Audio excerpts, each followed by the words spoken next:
Amen, Amen, Amen. Shalom, peuple de Dieu. Merci de prendre part à ces enseignements et merci d'être là. Que toute la gloire soit rendue à notre Père Céleste, lui qui est le maître de temps et des circonstances, lui qui connaissait ce moment, lui qui contrôle tout et rien n'échappe à son contrôle. Que toute la puissance, l'honneur et la gloire lui soient totalement rendues. Ce matin, l'Éternel veut nous enseigner, car il est écrit, « Tous nous connaîtrons le Seigneur ». Notre Dieu est celui qui enseigne, mais il est aussi celui qui montre le chemin à suivre. Et le souhait de Dieu, c'est d'avoir un peuple suffisamment enseigné. Vous êtes un peuple béni de Dieu, un peuple aimé par Dieu et un peuple choisi par le Dieu très haut. Amen. Frères et sœurs bien-aimés, peuple de Dieu, depuis quelque temps, l'Éternel nous enseigne sur le livre de Exode. J'aime toujours dire une chose, que le livre de Exode est un livre très important pour la foi d'un chrétien. Tout enfant de Dieu doit être enseigné et lire le livre de Exode. Le livre de Exode contient plusieurs étapes. Ce livre nous permet de comprendre comment un homme ou un peuple peut marcher avec Dieu. Elle permet que notre foi puisse s'accroître. La semaine passée, l'Esprit de Dieu nous a enseigné comment les Israélites se sont retrouvés en Égypte. Et lorsqu'ils sont arrivés en Égypte, ils ont été dominés par les Égyptiens. La Bible nous révèle que les Égyptiens faisaient peser durement leur pouvoir sur les Israélites. Mais lorsque les Israélites se sont ressaisis, ils ont compris que le secours ne vient ni de l'Orient ni de l'Occident, mais ils ont compris que le secours ne vient que de Dieu. Et ils ont choisi d'invoquer l'Éternel. Ils ont fait appel à Dieu. Et la Bible nous révèle que lorsque les Israélites ont fait appel à Dieu, Dieu a entendu le cri de son peuple. Il s'est souvenu de l'alliance qu'il avait traitée avec Abraham. Et Dieu est descendu. Il a choisi Moïse afin que Moïse puisse délivrer les Israélites du pouvoir des Égyptiens. Et dans l'alliance que Dieu avait traitée avec Abraham, parce que les Israélites venaient de la descendance d'Abraham, Dieu avait dit à Abraham, « Je donnerai à ta postérité, à ceux qui viendront après toi, la terre de Canaan, la terre de repos, la terre où coule le lait et le miel. » En d'autres termes, lorsque Dieu a libéré les Israélites, ils devaient entrer dans la terre promise. Mais aussitôt, Dieu ne les a pas emmenés vers la terre promise, mais ils ont fait un détour. Dieu a choisi d'emmener les Israélites à passer par le désert. C'est dans le désert que les Israélites ont appris à connaître Dieu.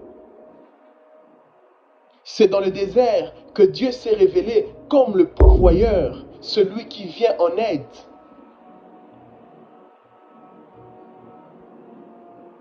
C'est dans le désert que Dieu a donné le commandement, les lois et les règles à son peuple.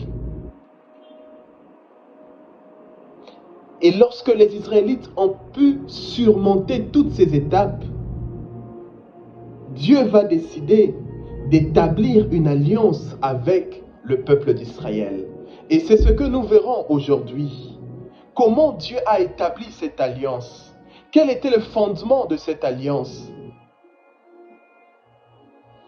Lorsque nous allons dans Exode chapitre 19, la Bible nous dit dans Exode chapitre 19, Dieu fait une alliance avec le peuple d'Israël. Amen, peuple de Dieu. Mais souvent, on se pose cette question, à savoir, est-ce que Dieu est seulement le Dieu des Juifs? Est-ce que Dieu avait simplement choisi le peuple d'Israël? Bien-aimés frères et sœurs, peuple de Dieu, la réponse est non. Le Dieu très haut, il est le Dieu des autres peuples aussi. Dieu n'est pas seulement un Dieu d'une catégorie de personnes, mais Dieu, il est le Dieu de tous. La Bible nous révèle que nous n'avons qu'un seul Dieu, un seul vrai Dieu. Car il est celui qui rend juste les Juifs et les non-Juifs. Lorsque vous lisez dans Romains chapitre 3, à partir du verset 29 jusqu'au verset 30, la Bible nous révèle que Dieu est le Dieu de tous. Que tu sois hébreu ou non hébreu, lorsque tu fais appel à lui, Dieu te reconnaît comme son fils. Dieu te reconnaît comme sa fille. Nous savons tous que le salut vient de Juifs, mais par le Seigneur Jésus-Christ, nous sommes entrés dans les promesses de l'ancienne alliance.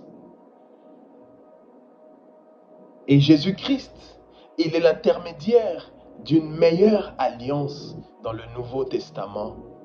Et nous allons le voir prochainement. La Bible nous dit dans Romains chapitre 10, les Juifs et le non-Juif ont le même Seigneur. Il n'y a pas de différence. Dieu donne ses bienfaits à tous. Celui qui choisit de s'attacher à Dieu, il reçoit le bienfait. On a reçu les mêmes promesses. L'alliance que Dieu a établie avec le peuple d'Israël, cela nous concerne aussi.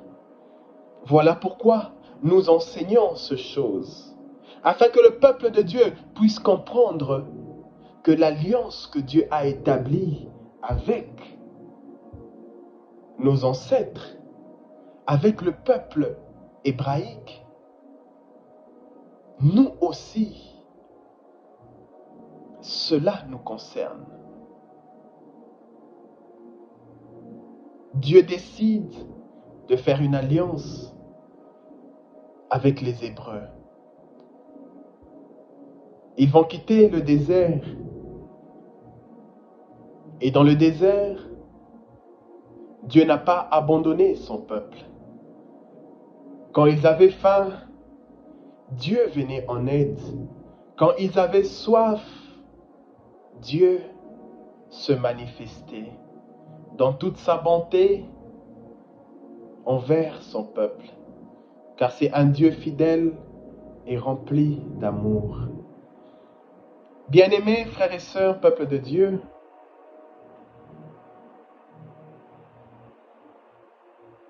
avant que Dieu puisse traiter une alliance avec son peuple, Dieu va d'abord proposer une alliance aux Israélites.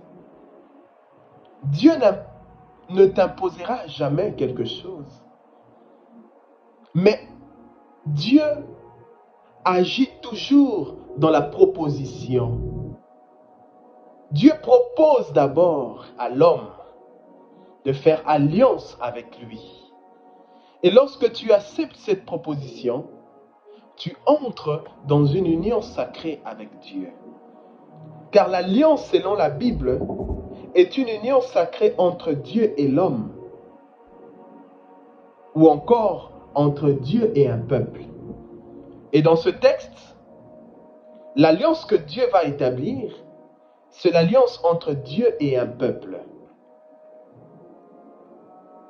Et l'alliance que Dieu propose, cette alliance est basée sur des paroles de promesse. Elle est basée sur sa parole. Les Israélites arrivent sur la montagne du Sinaï et lorsqu'ils arrivent, ils vont installer leur camp dans le désert. Car c'était vers la sortie du désert. Il y avait une montagne où Dieu se manifestait.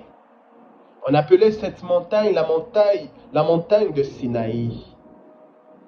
C'est là que Dieu avait décidé de rencontrer Moïse. Et lorsqu'ils arrivent, Dieu va appeler Moïse sur la montagne de Sinaï. Et écoutez ce que Dieu va dire à Moïse. Moïse, tu diras aux gens de la famille de Jacob, c'est-à-dire tu diras aux Israélites, vous avez vu vous-même ce que j'ai fait aux Égyptiens. Vous avez vu, je vous ai emmenés ici auprès de moi. Je vous ai porté sur les ailes d'un aigle. En d'autres termes, lorsque Dieu dit qu'il a porté son peuple comme sur les ailes d'un aigle, c'est-à-dire que Dieu s'est révélé à son peuple comme le bon berger, celui qui veille sur ses brebis. Et Dieu va continuer de dire à Moïse, Dieu va dire quelque chose de très capital, où nous retrouvons le fondement de la proposition de l'alliance de Dieu. Dieu dit à Moïse, si vous écoutez mes paroles et si vous respectez mon alliance, vous serez pour moi comme un trésor parmi tout le peuple. Vous serez pour moi un royaume de prêtres, un peuple choisi pour me servir. Voilà ce que tu diras aux Israélites.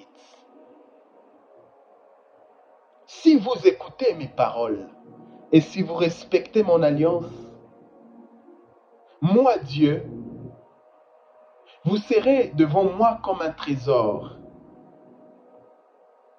Vous serez pour moi un royaume de serviteurs. Dieu propose une alliance.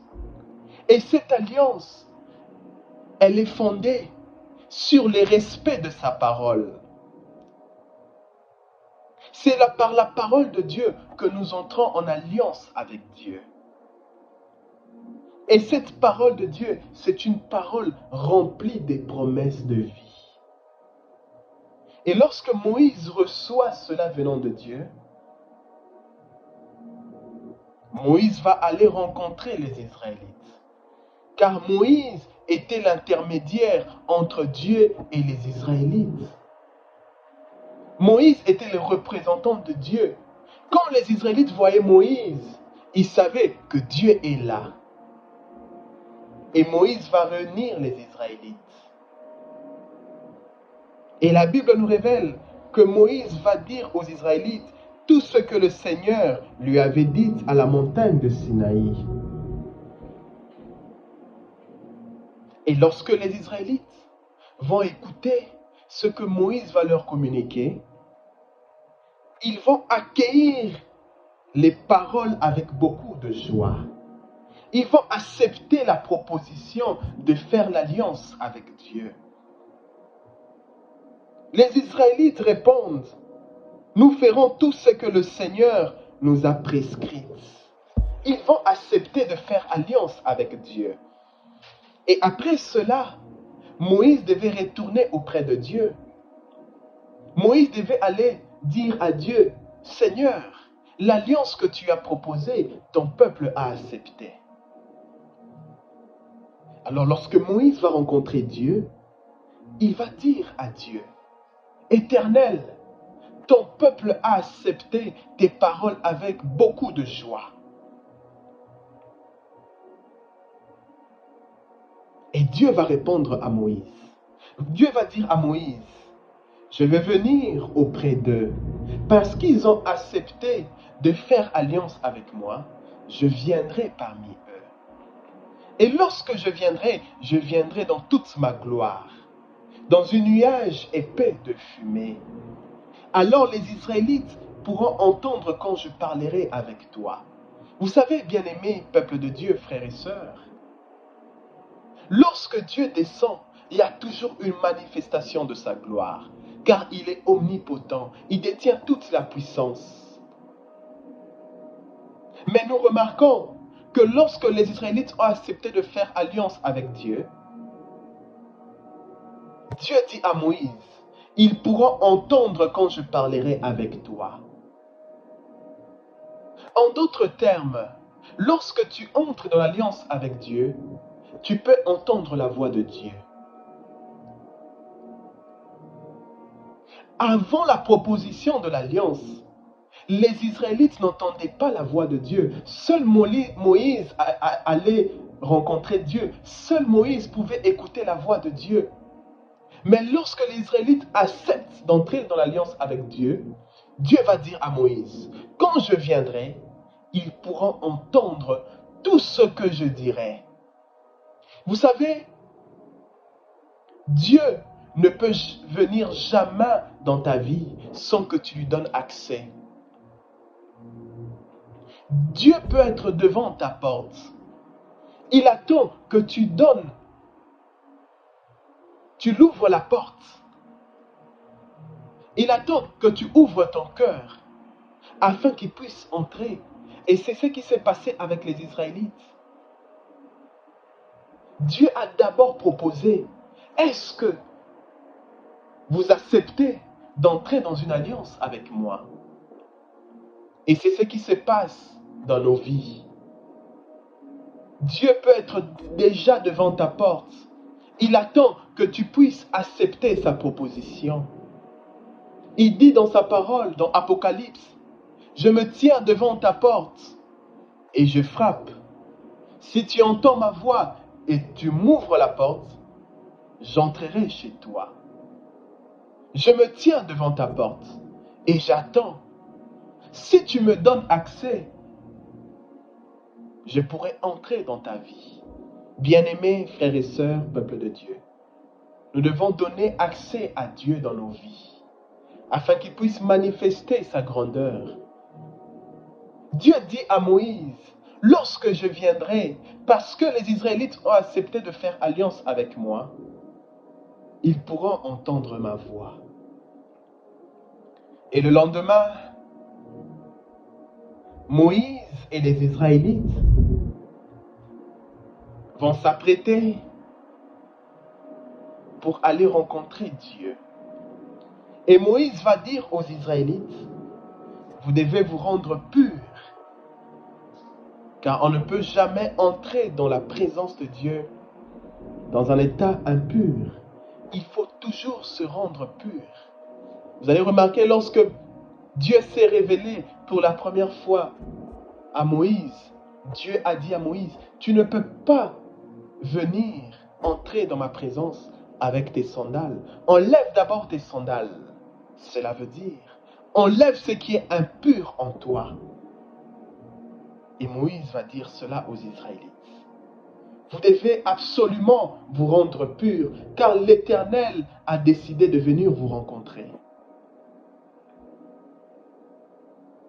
Et les Israélites, ils étaient remplis de joie.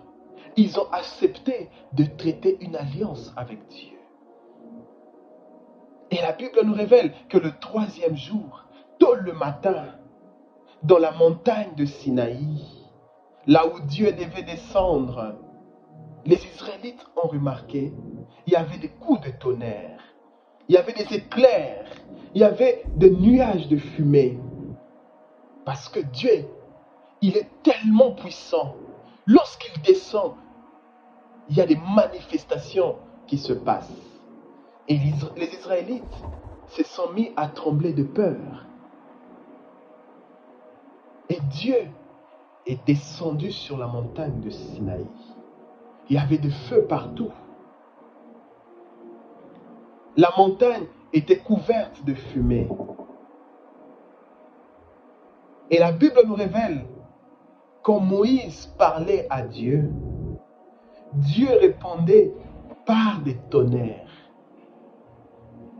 Quand Moïse parle, Dieu lui répond par des tonnerres. En d'autres termes, lorsque tu parles à Dieu, Dieu te répondra toujours par les manifestations de sa puissance. Voilà pourquoi, lorsque tu pries, Dieu résout la situation qui t'est dérangée. C'est la puissance de Dieu qui entre en action.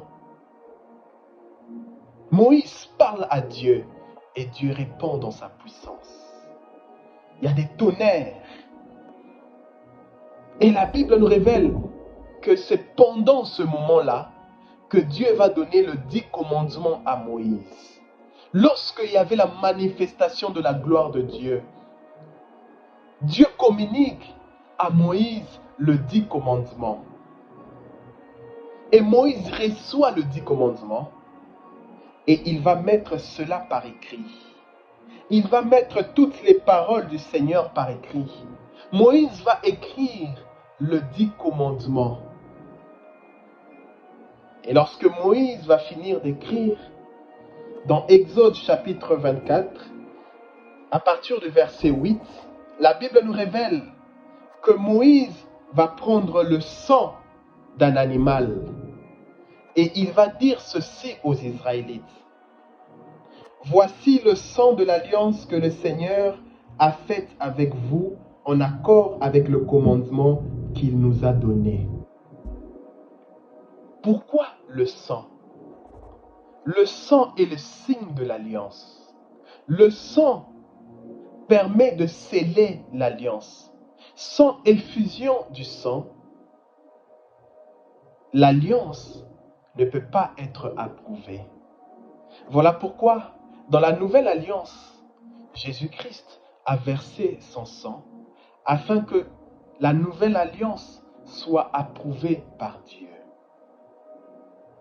Lorsque Dieu a établi une alliance avec les Israélites, il fallait que cette alliance soit scellée par le sang. Connaissant ce principe, Moïse a appliqué cela. Et dans l'ancien temps, on prenait le sang d'un animal, on tuait un animal et on apportait le sang et on versait sur les 10 commandements afin de sceller cette alliance. Et cela a été approuvé par Dieu. Et dans Deutéronome chapitre 6, Moïse va continuer de parler aux Israélites concernant l'alliance qu'ils ont choisi d'établir avec Dieu. Moïse va leur dire, cette alliance que vous avez conclue avec Dieu, elle se base sur le commandement, le loi et les règles. Et Dieu me l'a donné afin de vous enseigner. Il veut que vous obéissiez à ses paroles. Ainsi, tout le jour de votre vie, vous respecterez le Seigneur votre Dieu en obéissant à ses lois et à ses commandements. Vous devez reconnaître que le Seigneur votre Dieu est le seul vrai Dieu.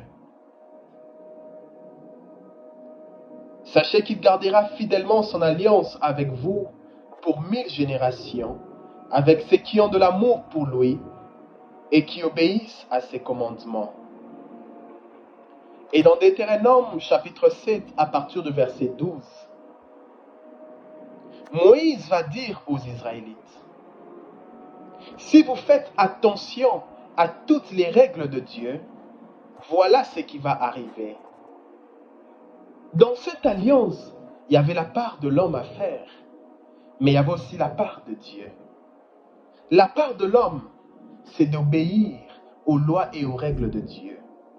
C'est de reconnaître que Dieu est l'unique et le seul vrai Dieu.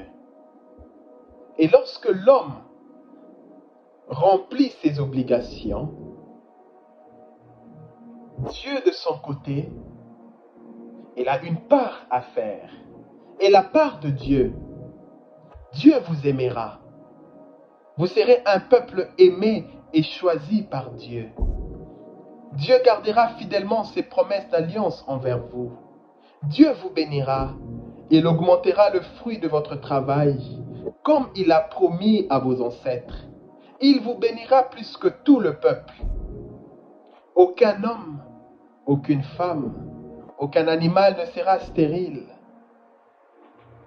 Le Seigneur éloignera de vous les maladies et le malheur. Amen, peuple de Dieu. Voilà la part de Dieu. Dieu est celui qui garde fidèlement ses promesses envers son peuple. Mais il y a quelque chose que Dieu avait souligné. Moïse va dire aux Israélites, attention, malgré tout cela, malgré que Dieu vous promet plusieurs bienfaits, il vous bénira, il vous aimera, il gardera fidèlement son alliance. Mais à condition, vous devez obéir à ses lois et à ses règles. Mais il y a quelque chose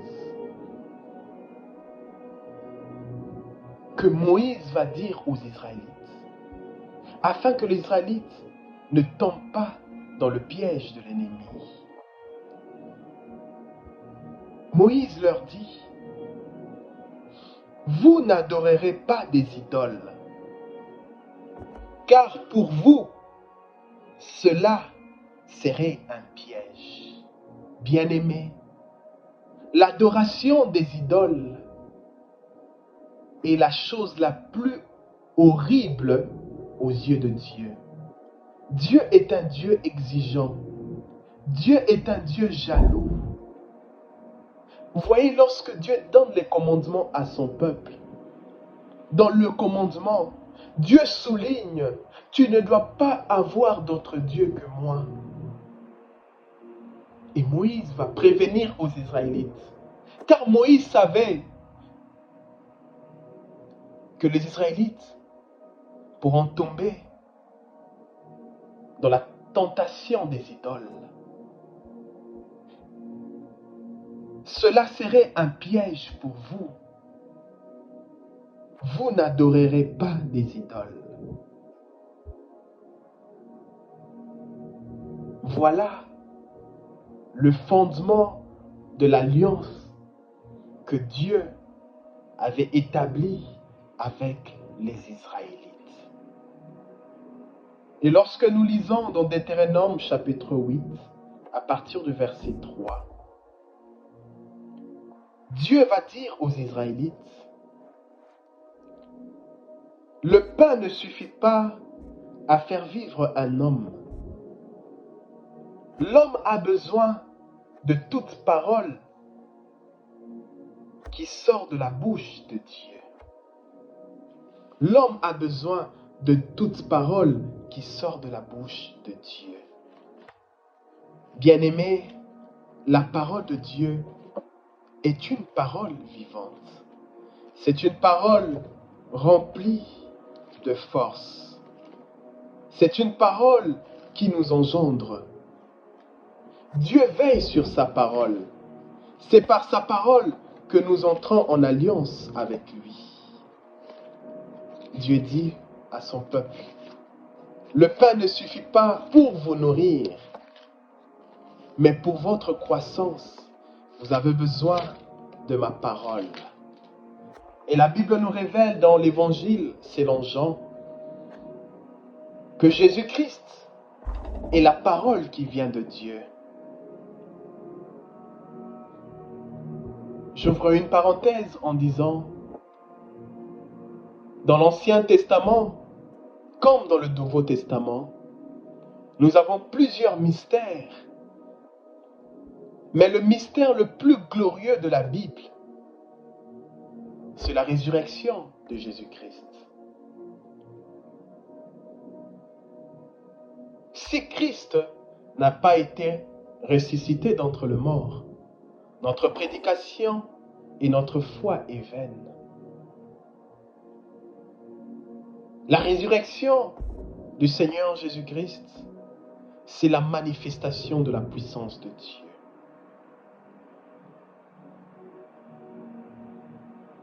Jésus-Christ est la parole de lumière et de vie.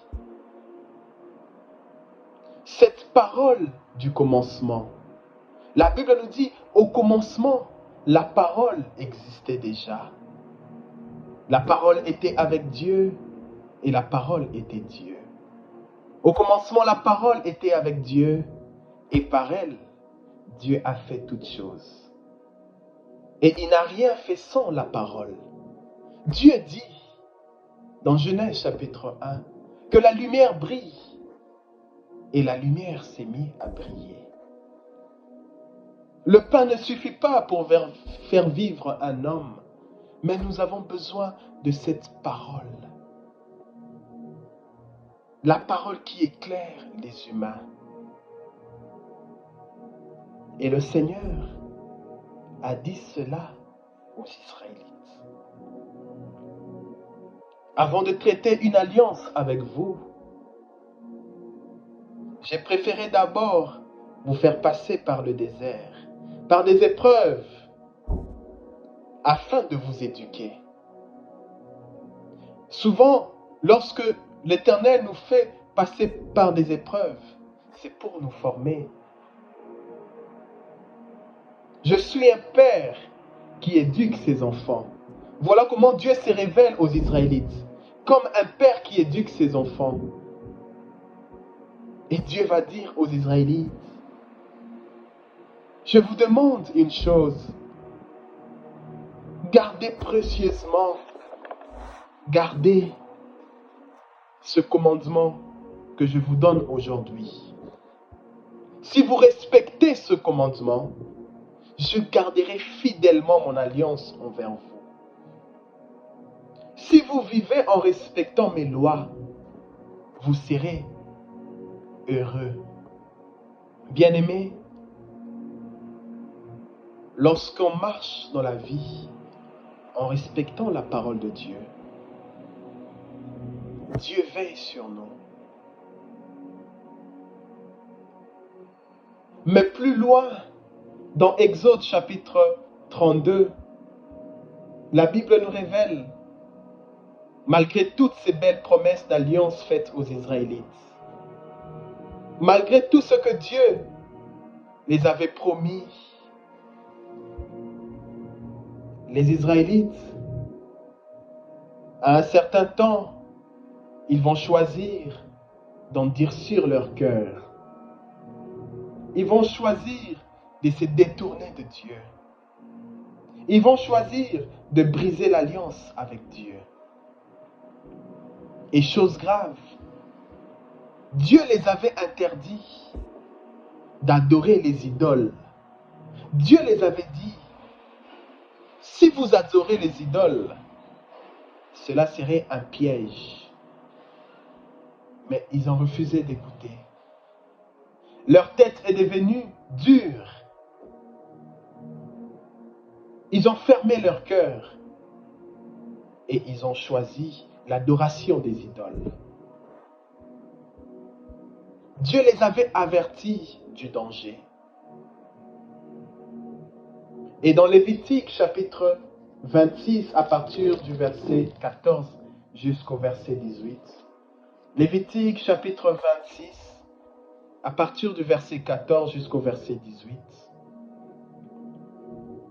la Bible nous parle de la malédiction de Dieu.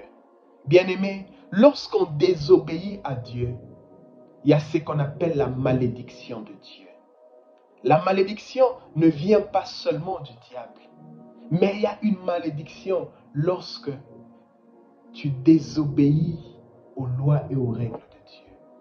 Lorsque tu adores des idoles, il y a une malédiction qui s'attache dans ta vie. Dieu est celui qui bénit, mais Dieu apporte aussi la malédiction. Lorsque tu remarques dans ta vie qu'il y a quelque chose qui ne marche pas, regarde bien ta relation avec Dieu.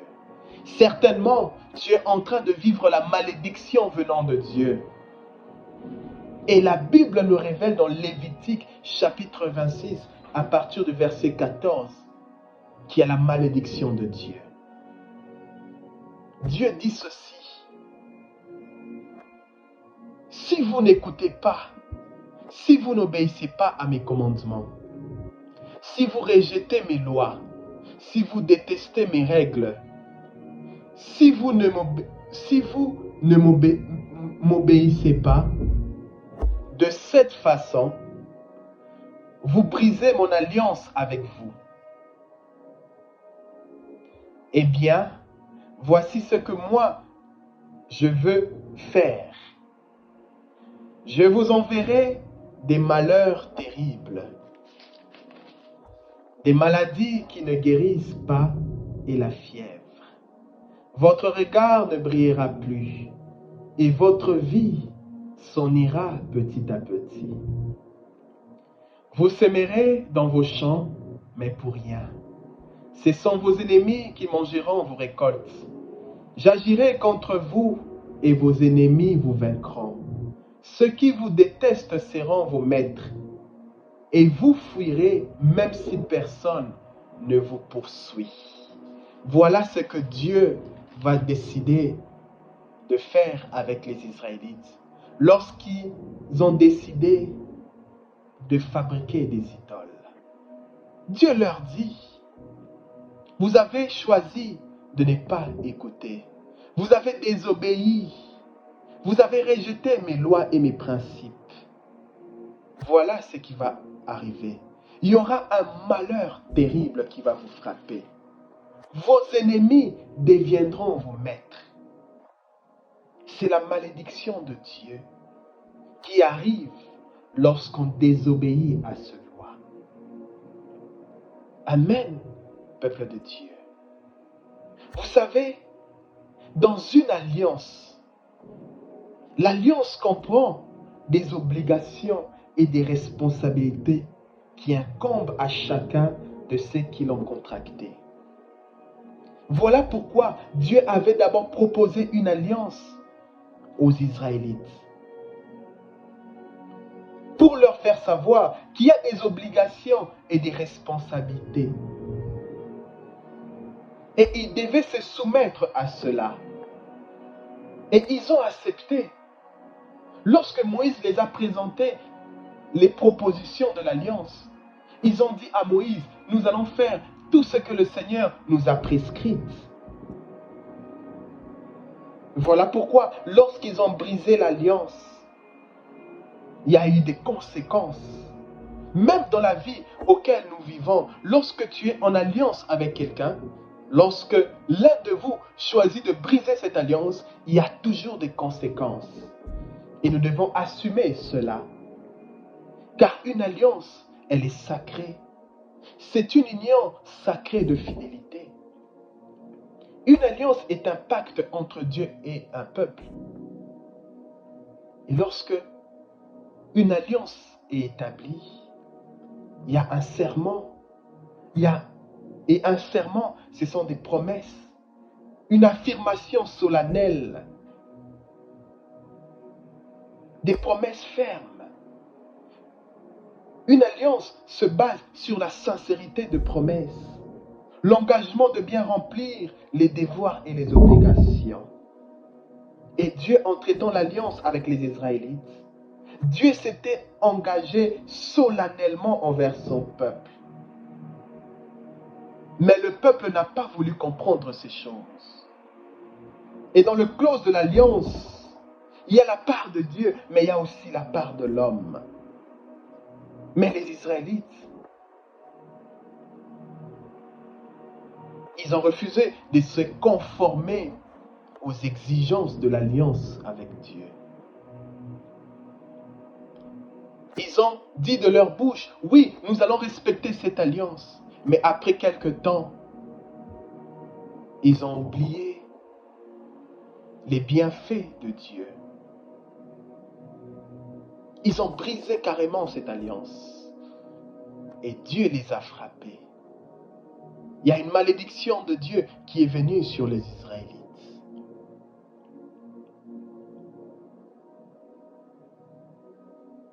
Qu'est-ce qui a fait que les Israélites puissent briser cette alliance? C'est parce qu'ils avaient le manque de discernement en eux. Vous allez voir dans Exode chapitre 32 à partir du verset 7. Dieu va dire à Moïse, va trouver les Israélites, car il vient de commettre un péché grave. Ils se sont fait fabriquer des idoles et ils apportent des sacrifices à ces idoles. Les Israélites ont manqué le discernement. Ils ont manqué de patience.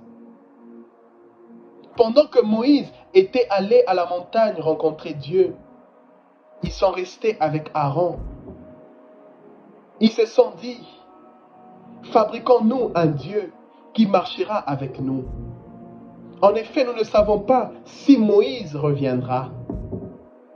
L'homme qui nous a fait sortir d'Égypte, ils se disent entre eux, Moïse est parti rencontrer Dieu, alors profitons pour fabriquer des idoles.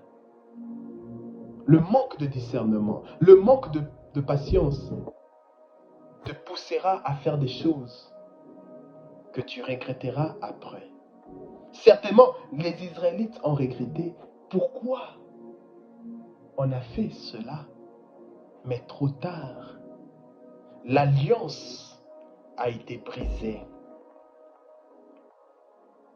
Et lorsque Dieu a vu cela, Dieu a dit à Moïse, descends rapidement pour voir ce qui se passe.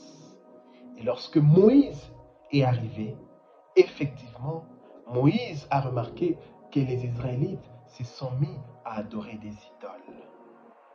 Et dans Exode chapitre 32, à partir du verset 11, Moïse va demander pardon à Dieu concernant la faute commise par les Israélites. Moïse va demander à Dieu de calmer sa colère, car Dieu avait décidé de frapper sérieusement son peuple.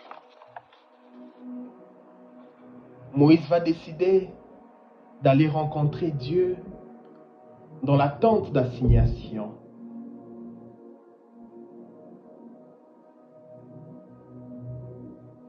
Moïse va décider de demander pardon à Dieu. Que Dieu puisse pardonner son peuple. Car Dieu avait décidé d'abandonner les Israélites, de ne plus marcher devant eux. Et Moïse va supplier Dieu. La Bible nous révèle que Moïse devait aller rencontrer Dieu dans la tente d'assignation, dans le lieu de la rencontre. Dans Exode chapitre 33 à partir du verset 12, Moïse va parler à Dieu. Moïse va dire à l'Éternel, Seigneur, c'est toi qui m'as commandé de conduire ce peuple, mais tu ne m'as pas fait connaître celui que tu vas envoyer pour m'aider. Pourtant, c'est toi qui m'as envoyé vers ce peuple pour les libérer de l'esclavage en Égypte. Et tu me connais par mon nom, et c'est toi, Éternel, qui m'as dit que tu me montreras ta bonté. Tu m'as fait connaître que j'ai trouvé grâce à tes yeux. Puisque tu es bon pour moi, puisque j'ai trouvé grâce à tes yeux, fais connaître ta volonté. Fais-moi voir ta gloire. Moïse avait trouvé la grâce devant Dieu. Moïse dit, Seigneur, j'ai trouvé grâce à tes yeux. Fais-moi voir ta gloire. Mais malgré que Moïse avait trouvé grâce devant Dieu, mais Moïse va plaider pour la cause des Israélites. Bien-aimés, frères et sœurs, peuple de Dieu, à cause d'une personne, le péché est entré dans le monde. À cause d'une personne, nous avons été sauvés. À cause de Moïse, les Israélites seront pardonnés par Dieu. Vous allez remarquer que Moïse va demander pardon à Dieu concernant la désobéissance de tout un peuple.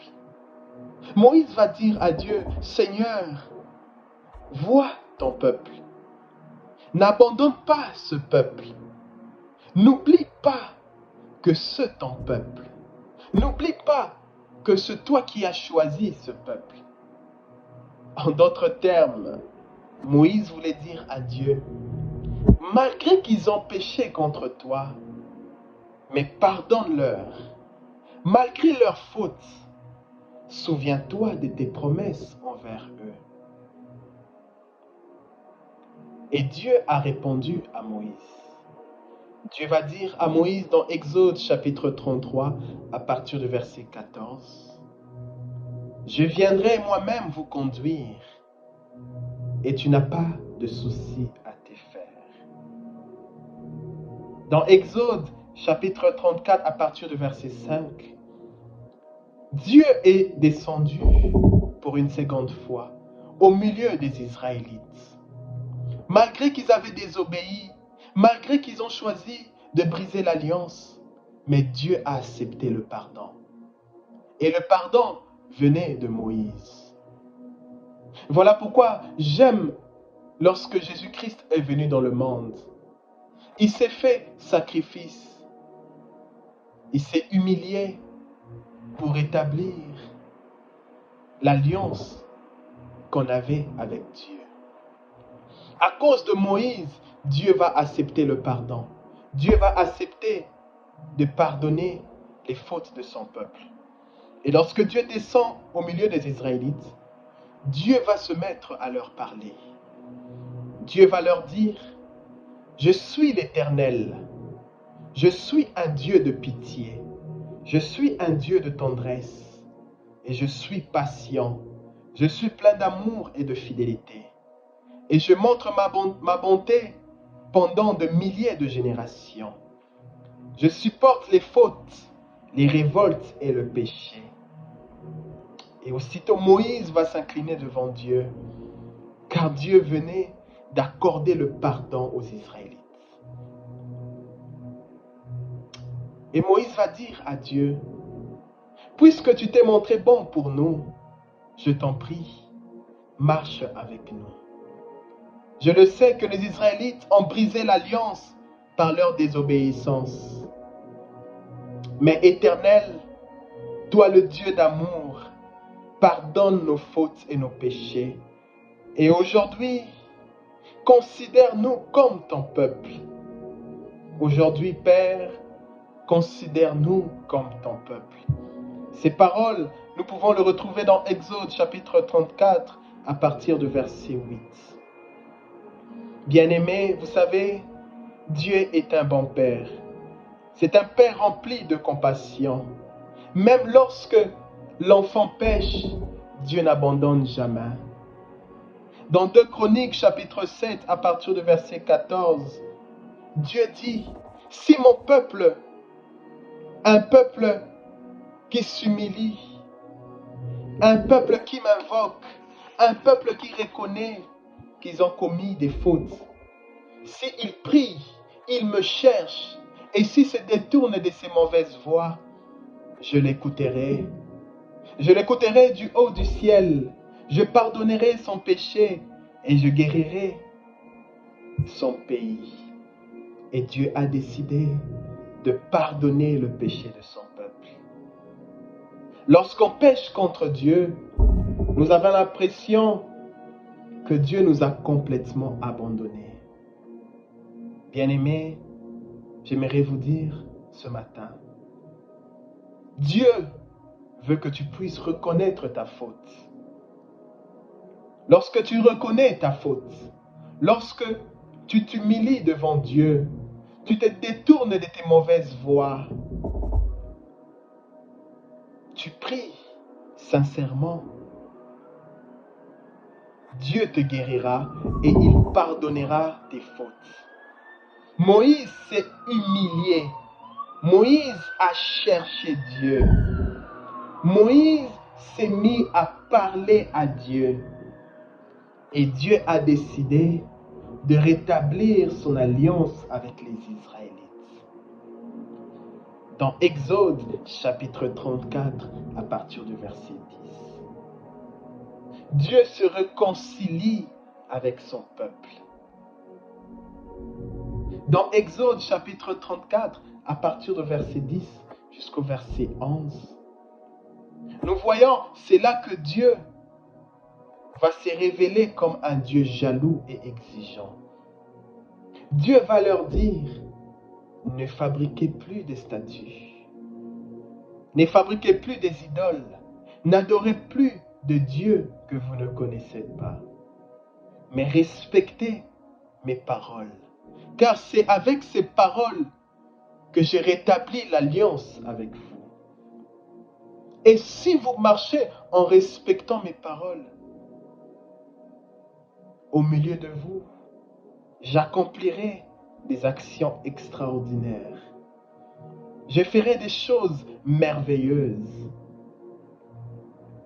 Et Dieu va dire à Moïse, c'est à cause de toi que j'ai décidé de rétablir l'alliance avec les Israélites. Et écris ce commandement que je vous donne aujourd'hui.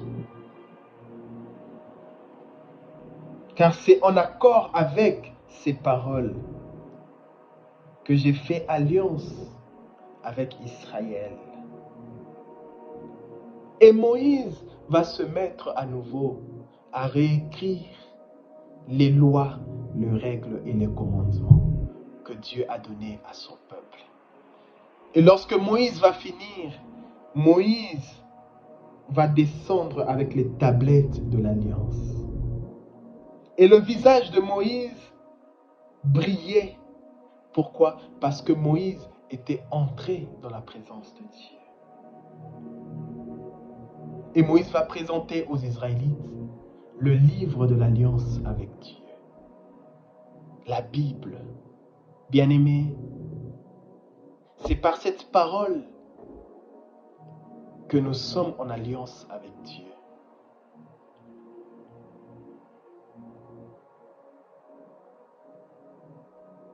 La parole de Dieu nous permet d'établir un contact avec Dieu. Si aujourd'hui, nous sommes en alliance avec Dieu, c'est par sa parole. Et prochainement, nous parlerons de la nouvelle alliance par le sang de Jésus-Christ.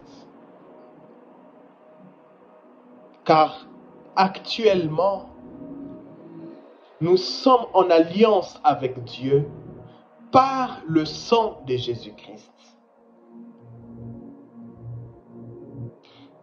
Si la première alliance a été parfaite, il n'y aura pas une seconde alliance. Mais si Dieu a décidé d'établir une seconde alliance avec son peuple, c'est que la première alliance